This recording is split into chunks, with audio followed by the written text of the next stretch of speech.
ரெண்டு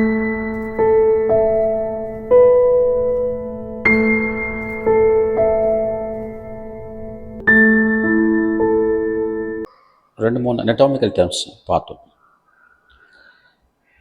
அதில் முக்கியமாக மீடியல், லேட்ரல் இதை பற்றி பார்த்தோம்.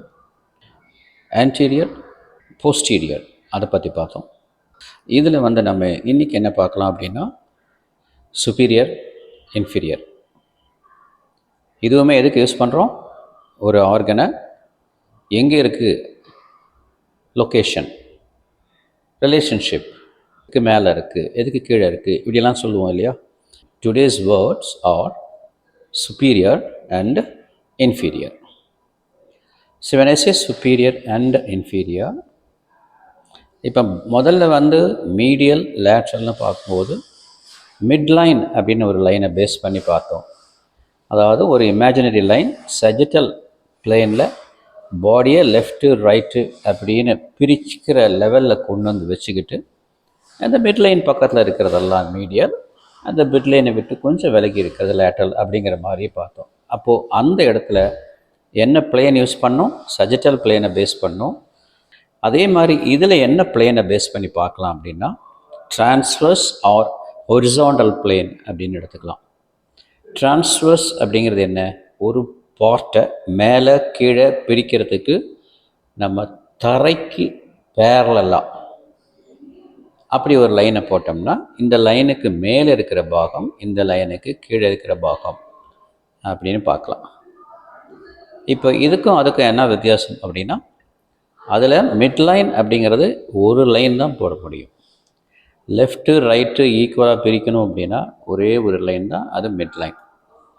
பட் இதை பொறுத்த வரைக்கும் இந்த டிரான்ஸ்வர்ஸ் லைனை எந்த லெவலில் வேணாலும் போடலாம். ஒரு டிரான்ஸ்வர்ஸ் லைனை நம்ம ஸ்கல், தலைக்கு நடுவில் போடலாம், கழுத்துக்கிட்ட போடலாம், ஷோல்டர் கிட்ட போடலாம், வயிற்றுக்கிட்ட போடலாம், காலுக்கிட்ட போடலாம். எங்கே வேணாலும் இந்த லைனை மேலேயும் கீழேயும் இறக்கலாம். அப்போ இதில் இதுதான் டிரான்ஸ்வர்ஸ் லைன் அப்படின்னு சொல்லும், டிரான்ஸ்வர்ஸ் பிளேன் சொல்ல முடியாது. அப்போ இதை பொறுத்த வரைக்கும் என்ன இருக்கும் அப்படின்னா நீங்கள் எந்த இடத்துல லைனை போடுறீங்களோ அந்த லைனை பேஸ் பண்ணி அந்த லைனுக்கு மேலே இருக்கிறதெல்லாம் சுப்பீரியர், அந்த லைனுக்கு கீழே இருக்கிறதெல்லாம் இன்ஃபீரியர். இந்த சுப்பீரியர் இன்ஃபீரியங்கிறது எப்போவுமே எப்படி ஒரு பொசிஷனில் நம்ம ஆஃபீஸில் மாறுதோ அதே மாதிரி தான் இந்த லைனை பொறுத்த மாதிரி எது மேலே எது கீழேங்கிறத மாற ஆரம்பிக்கும். For example, if you consider, நீங்கள் ஒரு நோஸ்க்கு கீழே ஒரு லைனை போட்டிங்கன்னா அந்த லைனுக்கு மேலே இருக்கிறது நோஸு, கீழே இருக்கிறது மவுத். ஸோ இதே லைனை இன்னும் கொஞ்சம் கழுத்து கீழே போட்டிங்க அப்படின்னா அந்த லைனுக்கு கீழே இருக்கிற செஸ்ட் கேவிட்டி இன்ஃபீரியர் ஆர்கனாக போயிடும், அந்த லைனுக்கு மேலே இருக்கிறது மவுத்து சுப்பீரியராக போயிடும். அப்போது அந்த லைனுக்கு தகுந்த மாதிரி மவுத் ஃபஸ்ட்டு லைனில் இன்ஃபீரியராக இருந்தது, செகண்ட் லைனில் சுப்பீரியராக இருக்குது. ஒரு உறுப்பை சொல்லும் பொழுது, ஒரு ஆர்கனை சொல்லும்போது இது எப்பவுமே சுப்பீரியர், இது எப்பவுமே இன்ஃபீரியர் அப்படிங்கிறது வராது. இதெல்லாம் ரிலேட்டிவ் டேர்ம் தான். முன்னாடி சுப்பீரியர் இருந்தது, இப்போ இன்ஃபீரியராக இருக்கலாம், இன்ஃபீரியராக இருக்கிறது சுப்பீரியராக இருக்கலாம். அப்போ நம்ம அந்த ரெண்டு ஆர்கனை கம்பேர் பண்ணும்போது எது மேலே இருக்குது எது கீழே இருக்குது அப்படின்னு யூஸ் பண்ணுறதுக்காக தான் இதை சொல்கிறோம். இதே இன்னும் கொஞ்சம் வித்தியாசமாக பார்க்கலாம் அப்படின்னா, சப்போஸ் இந்த படத்தில் பார்க்குறீங்க, ஒரு அப்டாமினல் லெவலில் ஒரு ஹொரிசாண்டல் லைன் போட்டிருக்கேன். அந்த ரெட் கலரில் மேலே இருக்கிற சுப்பீரியரும் கீழே இருக்கிற க்ரீன் கலர் இன்ஃபீரியர் அப்படின்னு போட்டிருக்கு. வேறு மாதிரியும் சொல்லலாம் இன்ஃபீரியர் சுப்பீரியர் அப்படிங்கிறத. ரெண்டு டேர்ம் இப்போ நீங்கள் புரிஞ்சுக்கோங்க. ஒன்று கிரேனியல், இன்னொன்று காடல். கிரேனியம் அப்படிங்கிறது ஸ்கல், மண்டை ஓடுன்னு சொல்கிறீங்க இல்லையா, அதை ஸ்கல் அப்படிங்கிறது ஒரு டேர்ம், கிரேனியம் அப்படிங்கிறது இன்னொரு டேர்ம். இது ரெண்டுமே அனட்டாமிக்கல் டேர்ம்ஸ் தான். தலையை ஹெட்டுங்கிறோம், அந்த தலைங்கிறது எல்லா ஆர்கன்ஸும் அதில் இருந்ததுன்னா அதை ஹெட் அப்படின்னு சொல்லிடுறோம். பட் வெறும் ஓடு, மண்டை ஓடு மட்டும் இருந்ததுன்னா we don't call it as head, but அதுக்கு என்ன சொல்கிறோம்? ஸ்கல் அப்படிங்கிறோம். The another name is cranium. அதே மாதிரி இன்னொரு வேர்டு காடல் சொன்னேன். காடல் அப்படின்னா ஆக்சுவலி டெய்ல் அப்படிங்கிறது தான் ஒரு மீனிங், வால். இப்போ இந்த மனுஷன் எடுத்துட்டிங்கன்னா தலைப்பாகம், தலைப்பக்கம்னு ஒன்று இருக்குது, அது கீழே அந்த கோட்டு கீழே இருக்கிறத நம்ம வால் பாகம்னு கூட சொல்லலாம். ஏன்னா அந்த கோட்டு கீழே தான் வால் பக்கம் இருக்குது. நம்ம எந்த லைன் போடுறோமோ அந்த லைனுக்கு மேலே இருக்கிற உறுப்பெல்லாம் தலைக்கு பக்கத்தில் இருக்குது. அதை கிரேனியல் எண்ட் அப்படின்னு சொல்லலாம். ஒரு கோடை போட்டு தலையை விட்டு வெளியில் தலைக்கு தள்ளி இருக்குது, கீழே இருக்குது, இன்ஃபீரியரை கார்டல்னு சொல்லலாம்.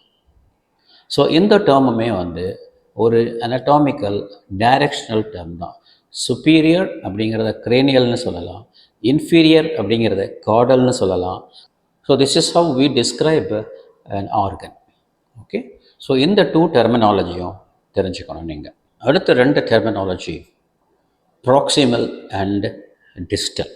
இதுவுமே வந்து ஒரு 2 பாயிண்ட் எடுத்துக்கணும். இதை பார்க்குறதுக்கு முன்னாடி ஒரு சிம்பிளான ஒரு எக்ஸாம்பிள். இதை எப்படி ஞாபகம் வச்சுக்கலாம் அப்படின்னு, ஒன்று தெரிஞ்சால் இன்னொன்று ஈஸியாக ஞாபகம் வச்சுக்கலாம் இல்லையா? டிஸ்டல் அப்படிங்கிற வார்த்தையை எடுத்துக்கலாம். டிஸ்டலுங்கிறத டிஸ்டன்ட் அப்படின்னு மீன் பண்ணுற மாதிரி ஞாபகம் வச்சுக்கலாம். டிஸ்டன்ட்னா என்ன? தூரம். ஸோ டிஸ்டன்ட் அப்படிங்கிறதுக்கு சமந்தான் டிஸ்டல். அப்போ எதையோ ஒன்று கொஞ்சம் தள்ளி கொஞ்சம் தூரத்தில் இருந்தால் அதை டிஸ்டல்னு சொல்கிறோம். அடுத்த வேர்டு ப்ராக்சிமல் அப்படிங்கிறதுக்கு வந்து ஆக்சுவலி இங்கிலீஷில் ப்ராக்சிமிட்டி அப்படிங்கிற ஒரு வேர்டு இருக்குது. ப்ராக்சிமிட்டி அப்படின்னா நெருங்கிய அப்படின்னு அர்த்தம். இப்போ நீங்கள் சொல்கிறீங்களா க்ளோஸ் ரிலேட்டிவ் அப்படின்னு, அந்த க்ளோஸ் அப்படிங்கிறதோடைய மீனிங்கை குறிக்கிற மாதிரி தான் இந்த ப்ராக்சிமல்.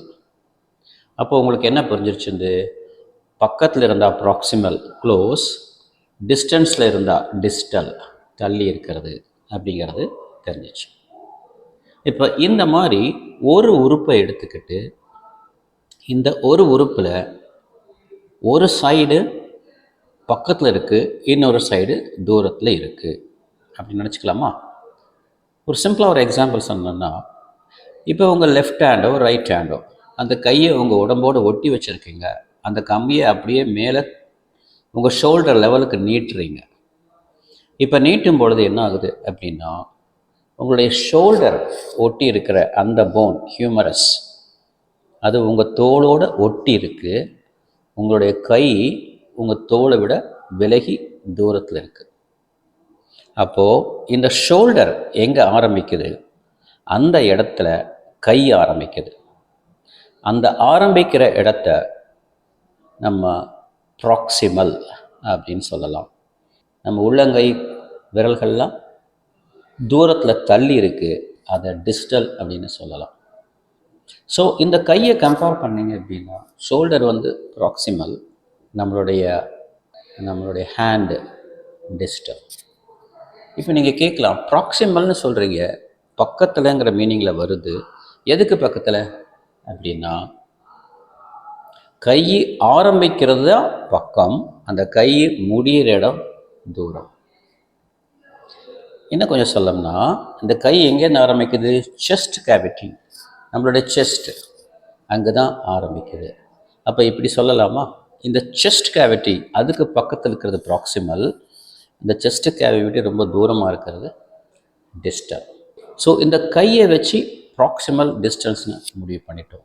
இதையே வேறு மாதிரி சொல்லணும் அப்படின்னா, இந்த செஸ்ட் கேவிட்டி, கழுத்து, தலை, அதுக்கப்புறம் கீழே இருக்கிற பெல்விஸ், இதெல்லாம் ஒரு போன் ஸ்ட்ரக்சர். இந்த ஸ்ட்ரக்சரில் தான் நம்ம கை காலெல்லாம் ஒட்டி இருக்குது. யூஸ்வலாக ஒட்டி இருக்கிறத வந்து அப்பெண்டிகுலர் அப்படின்னு சொல்லுவாங்க. ஒரு புக்கில் பார்த்தீங்கன்னா கடைசியில் பின்பக்கம் வந்து அப்பெண்டிக்ஸ்னு போட்டு சில விட்டு போன வார்த்தைகள்லாம் அதில் எழுதுவாங்க. அப்போ மெயின் புக்குங்கிறது ஒன்று, அந்த அப்பெண்டிக்ஸ் அப்படிங்கிறது புக்குக்கு பின்னாடி சில வார்த்தைகளை போட்டு இது அப்பெண்டிக்ஸ்னு சொல்லியிருப்பாங்க. அதே மாதிரி நம்ம வயிற்றுக்குள்ளே அப்பெண்டிக்ஸ்னு ஒன்று இருக்குது. அதுக்கே அப்படி பேர் வச்சாங்க அப்படின்னா, அதுவும் ஒரு குடலோட அட்டாச்மெண்ட் ஆகிருக்கு. ரொம்ப இம்பார்ட்டண்ட்டு சொல்ல முடியாத, அதை அட்டாச்மெண்ட் ஆகிருக்கு, ஒரு எக்ஸ்ட்ராவாக ஒட்டிக்கிட்டு இருக்குது, அதனால அது அப்பெண்டிக்ஸ் அப்படிங்கிறோம். ஸோ இப்போது நான் சொன்ன மாதிரி தலை, கழுத்து, செஸ்ட் கேவிட்டி, ஸ்பைனு, பெல்விஸ், இந்த போன் எல்லாம் சேர்ந்து மெயினான பார்ட்டு, அதோட காலும் கையும் ஒட்டிகிட்டு இருக்கு. இந்த ஒட்டிக்கிட்டு இருக்கிற இந்த 2 கால், இந்த 2 கையையும் அப்பெண்டிகுலர் ஆர்கன்ஸ் அப்படின்னு சொல்லலாம். அதே மாதிரி நடுவில் இருக்கிற மெயினான பார்ட், அதை ஆக்சியல் ஆர்கன்ஸ். அது அப்படியே இது எல்லாமே போனில் ஆகிருக்குது, அதனால் ஸ்கெலிட்டன் அப்படிங்கிறது போன்னு பேர். ஸோ அந்த ஒட்டிகிட்டு இருக்கிற கை கால் இதெல்லாம் அப்பெண்டிகுலர் ஸ்கெலிட்டன்னு சொல்லலாம். மெயினான இந்த தலை, கழுத்து, ஸ்பைன், இந்த போன் எல்லாம் ஆக்சியல் ஸ்கெலிட்டன்னு சொல்லலாம். இப்போ நீங்கள் ஒரு 2 வேர்டு கற்றுக்கிட்டீங்க. ஒன்று ஆக்சியல் ஸ்கெலிட்டன், இன்னொன்று அப்பெண்டிகுலர் ஸ்கெலிட்டன். இதை அப்படியே நம்ம ப்ராக்சிமல் டிஸ்டன்ஸ் கொண்டாந்து யூஸ் பண்ணோம் அப்படின்னா, எந்தெந்த ஆர்கன் எல்லாம், எந்தெந்த போர்ஷன் எல்லாம் ஆக்சியல் ஸ்கெலிட்டனுக்கு பக்கத்தில் இருக்குதோ அது ப்ராக்சிமல். ஸோ பாடியை ஒட்டி இருக்கிறது முதல்ல பார்த்தோம், மீடியல் லைனை பேஸ் பண்ணும்போது மீடியல் லேட்டர்னு பார்த்தோம். இது அப்படி இல்லை. டிஸ்டல் ப்ராக்சிமலுங்கிறது ஒரு பர்டிகுலர் உறுப்பை டிஸ்கிரைப் பண்ணும் பொழுது நம்ம மெயினான பாடி ஆக்சியல் ஸ்கெலிட்டனுக்கு பக்கத்தில் இருக்கிறதெல்லாம் ப்ராக்சிமல் எண்டுன்னு சொல்கிறோம். அதை விட்டு தள்ளி இருக்கிறதெல்லாம் டிஸ்டல் எண்ட் அப்படின்னு சொல்லலாம். இதுவுமே கான்ஸ்டண்ட்டா அப்படின்னா இல்லை. நம்ம எந்த உறுப்பை பார்க்குறோமோ அந்த உறுப்புக்கு தகுந்த மாதிரி இது மாறுபடும். அதை எப்படின்னு இப்போ பார்க்கலாம்.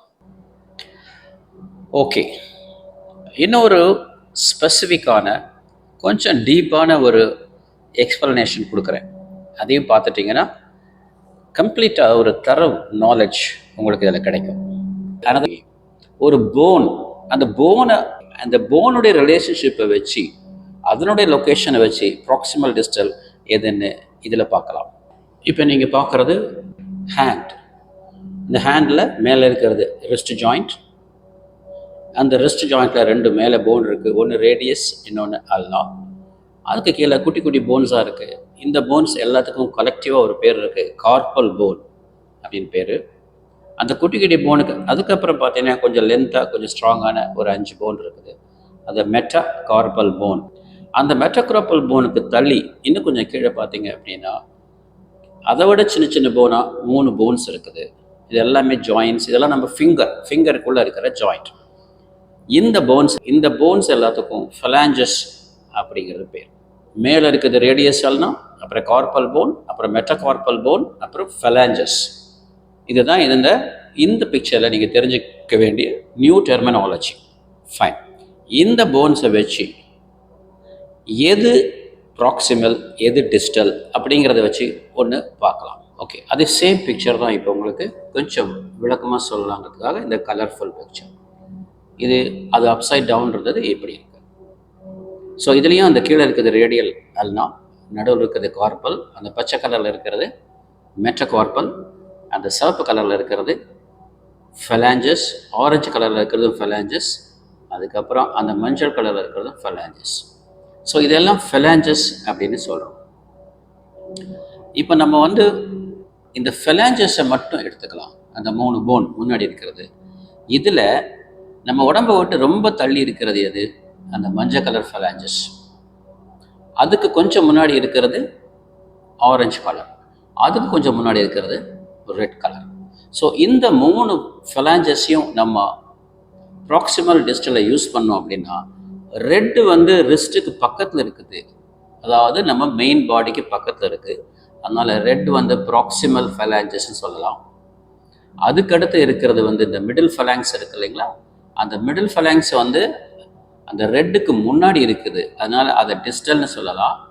அதுக்கும் முன்னாடி இருக்கிறது அந்த எல்லோ. இந்த போன்ஸை வச்சு பார்க்கும்போது, இந்த 3 ஃபலாஞ்சஸ் வச்சு பார்க்கும்பொழுது, அந்த ரிஸ்ட்டுக்கு பக்கத்தில் இருக்கிறது ப்ராக்சிமல் ஃபலாஞ்ச், நடுவில் இருக்கிறது மிடில் ஃபலாஞ்ச், அந்த கடைசியில் இருக்கிறது distal phalange. So I think proximal distal அப்படிங்கிறத பற்றி இப்போ ஒரு ஐடியா உங்களுக்கு கிடைச்சிருக்கும். I think this is enough for this session. We will see in the next video with some other terminology very shortly. And before that, உங்களுக்கு வேறு ஏதாவது doubts இருந்ததுன்னா just write down here.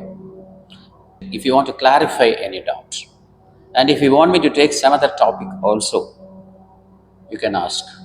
All your doubts will be clarified without any hesitation. We'll learn together. Thank you.